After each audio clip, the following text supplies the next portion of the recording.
5वां अध्याय। ऋषि बोले, पूर्व काल में शुंभ और निशुंभ नामक महासुरों ने अपने बल के मत से इंद्र से तीनों लोकों का राज्य और यज्ञों के भाग छीन लिए। वे दोनों सूर्य, चंद्रमा, कुबेर, धर्मराज और वरुण के अधिकारों को छीनकर स्वयं राज्य करने लगे। वायु और अग्नि के अधिकार भी छीन लिए और उनके अधिकारों को छीनकर तथा देवताओं को हटाकर राज्य से अलग कर दिया। इस प्रकार देवतागण महाअसुरों से हारे हुए तथा स्वर्गलोक से पृथक किए हुए अपराजिता देवी का स्मरण करने लगे और विचार किया कि भगवती ने पहले मैं वरदान दिया था कि मैं आपत्ति के समय स्मरण करने पर तुम्हारे संपूर्ण संकटों का नाश कर दूंगी।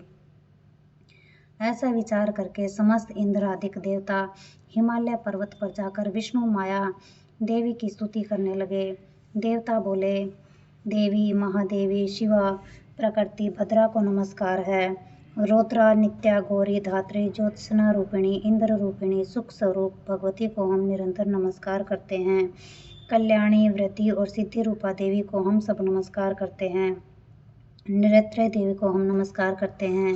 राजगृह में लक्ष्मी रूपी तथा सर्वाणी देवी के लिए बारंबार प्रणाम है।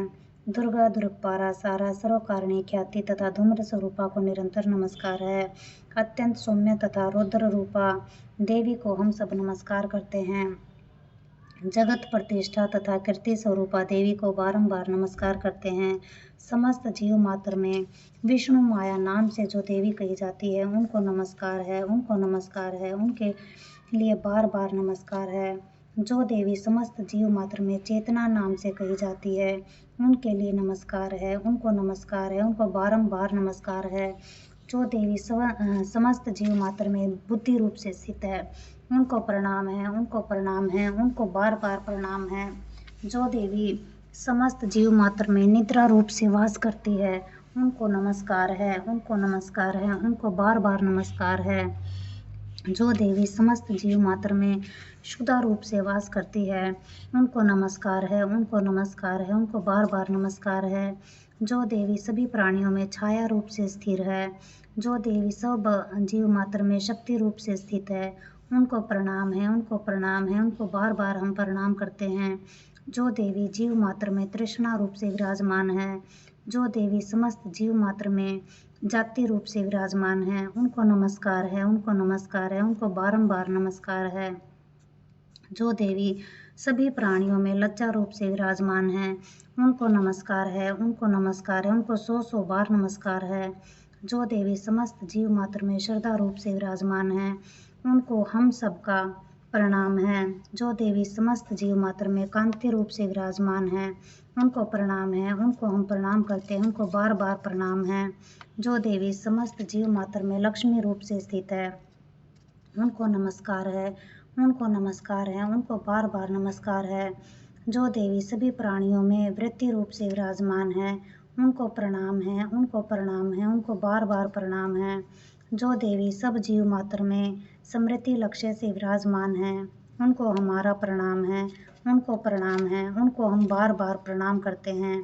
जो देवी समस्त प्राणियों में दया रूप से विराजमान है उनको प्रणाम है, उन्हें हम प्रणाम करते हैं, उन्हें हम सब बार बार प्रणाम करते हैं।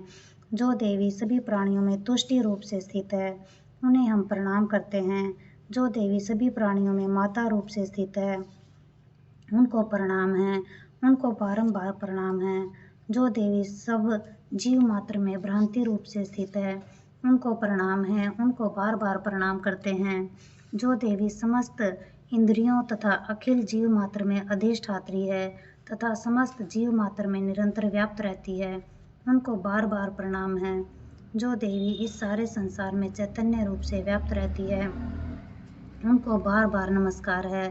पूर्व समय में अपने अभीष्ट फल की प्राप्ति के लिए देवताओं ने जिनकी स्तुति की थी तथा देवराज इंद्र ने बहुत दिन तक जिनका पूजन किया था, जो संपूर्ण मंगल का कारण है, वह ईश्वरी हम सबकी आपत्तियों को दूर कर कल्याण करे। प्रचंड दैत्य से कष्ट पाकर इसी समय सभी देवता शरण में आकर जिनको नमस्कार करते हैं और शक्ति सहित विनय पूर्वक जिसका ध्यान करते हैं, वह ईश्वरी तत्क्षण हमारे संकट को दूर करे। ऋषि बोले, हे राजन, इस प्रकार देवगुणों की प्रार्थना करते समय श्री पार्वती जी वहाँ गंगा जल में स्नान करने के लिए आई। तब पार्वती जी ने देवताओं से पूछा कि आप किसकी स्तुति कर रहे हैं। तदंतर ही पार्वती जी के शरीर को से शिवा प्रकट होकर कहने लगे कि ये समस्त देवता स्वर्ग से शुंभ के निकालने से और निशुंभ से संग्राम में हारने से मेरी ही प्रार्थना कर रहे हैं। पार्वती जी के कोष से उत्पन्न हुई अंबिका सभी लोकों में कौशिकी नाम से प्रसिद्ध हुई। कौशिकी के उत्पन्न होने के पश्चात पार्वती का शरीर श्याम वर्ण का हो गया और तभी से उनका नाम हिमालय पर रहने वाली कालिका हो गया। तदंतर परम मनोहर रूप वाली अंबिका देवी को शुंभ और निशुंभ के दूत चंड और मुंड ने देखा और फिर उन्होंने जाकर शुंभ से कहा, हे महाराज, कोई परम स्वरूपवान स्त्री हिमालय पर्वत को प्रकाशित कर रही है। हे असुरेश्वर, ऐसे सुंदर रूप की स्त्री कहीं पर किसी के देखने में नहीं आई है, इसलिए आप यह मालूम करें कि वह स्त्री कौन और किसकी है तथा उसे ग्रहण कर ले। वह रतन स्वरूपा स्त्री अपनी कांति से संपूर्ण दिशाओं को प्रकाशित कर रही है, उसे आप अवश्य देखें। हे असुरेश्वर, त्रिलोकों में जितने भी रत्नमणि, हाथी और घोड़े आदि हैं, वे समस्त आपके यहाँ सुशोभित है। हाथियों में श्रेष्ठ ऐरावत हाथी, उच्चैःश्रवा नामक घोड़ा और पारिजात का वृक्ष, ये समस्त आपने इंद्र से छीन ही लिए हैं। हंस युक्त रतन जड़ित ब्रह्मा जी का अद्भुत वाहन भी आपके पास है। यह महापद्य नामक निधि आप कुबेर से ले आए हैं। समुद्र ने आपको किंजकलिनी नाम की माला प्रदान की है और वरुण का कंचन की वर्षा करने वाला छत्र और प्रजापति का उत्तम रथ भी आपके यहाँ ही है।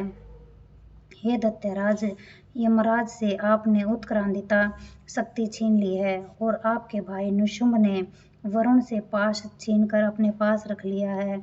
समुद्र से निकले हुए भी अनेक प्रकार के रत्न भी निशुंभ ने ले लिए हैं। अग्निदेव ने भी न भस्म होने वाले ऐसे 2 वस्त्र आपको दिए हैं।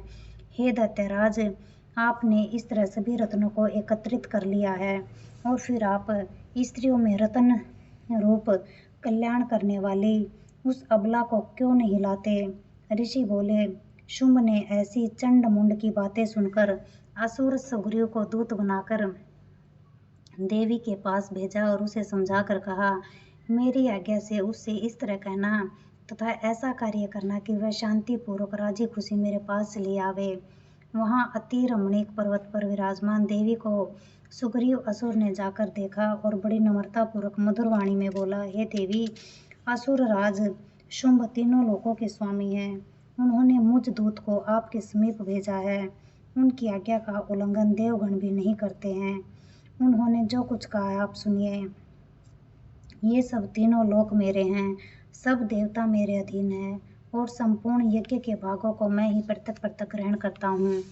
तीनों लोकों के उत्तम रतन हमारे पास है और इंद्र का वाहन ऐरावत हाथी भी हमने छीन लिया है। समुद्र मंथन से उत्पन्न उच्चैःश्रवा नामक घोड़ा देवताओं ने विनय पूर्वक मुझे भेंट कर दिया है। हे शोभने, इनके अलावा अन्य जो कुछ भी रतन गंधर्व तथा नागों के पास थे, वे सभी हमको प्राप्त हो गए हैं।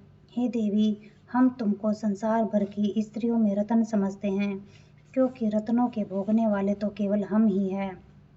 हे चंचल नेत्र वाली, तुम मेरे या महापराक्रमी मेरे भाई निशुंभ की सेवा में आ जाओ, क्योंकि तुम रतन स्वरूप हो। हमको ग्रहण करने से तुम्हें अतुल ऐश्वर्य मिलेगा। ऐसा अपनी बुद्धि से विचार कर हमारी पत्नी हो जाओ। ऋषि बोले, दूत की इस प्रकार की बातें सुनकर संपूर्ण संसार को धारण करने वाली भगवती भद्रा गंभीर भाव से मुस्कुराती हुई कहने लगी। देवी बोली, हे दूत, तूने इस समय जो कुछ भी कहा वह सब सत्य है, इसमें कुछ भी असत्य नहीं है। शुंभ तीनों लोकों का राजा है और निशुंभ भी उसी के समान पराक्रमी है, परंतु इस विषय में मेरी जो प्रतिज्ञा है उसे मैं किस तरह झूठी करूं। मैंने जो प्रतिज्ञा की है उसे सुन। जो मुझे युद्ध में जीतकर मेरे अभिमान को चूर्ण कर देगा तथा मेरे समान बलवान होगा, वही मेरा पति होगा। इसलिए शुंभ अथवा निशुंभ महाअसुर यहाँ आए और मुझे जीत ले और तत्काल ही मेरे साथ विवाह कर ले। दूत बोला कि हे देवी, तुझे बड़ा अभिमान है, मेरे सामने इस प्रकार की बातें मत कह। तीनों लोकों में ऐसा कौन सा पुरुष है जो शुंभ और निशुंभ के सामने खड़ा हो सके। उन असुरों के सामने समस्त देवता युद्ध में नहीं ठहर सकते। तुम अकेली किस तरह उनके सामने युद्ध में ठहर सकोगी। अतः तुम मेरे कथानुसार उनके पास मेरे साथ चलो, नहीं तो तेरे केस पकड़कर घसीटते हुए उनके पास तुम्हें ले चलना पड़ेगा। देवी बोली, तूने जो कुछ कहा वह बिल्कुल सत्य है। शुंभ और निशुंभ दोनों ही बहुत अधिक बलवान हैं, परंतु मैं भी वश हूँ, क्योंकि मैं बिना सोचे विचारे ही प्रतिज्ञा कर चुकी हूँ। इसलिए तू जा और असुर राज शुंभ से मैंने जो कुछ कहा है समझा कर कहना, तब वह जो उचित समझे वह करे। इति श्री मार्कंडेय पुराण के देवी महात्म्य में देवी दूत संवाद नामक 5वां अध्याय समाप्त। जय माँ दुर्गे, जय माँ दुर्गे, जय माँ दुर्गे।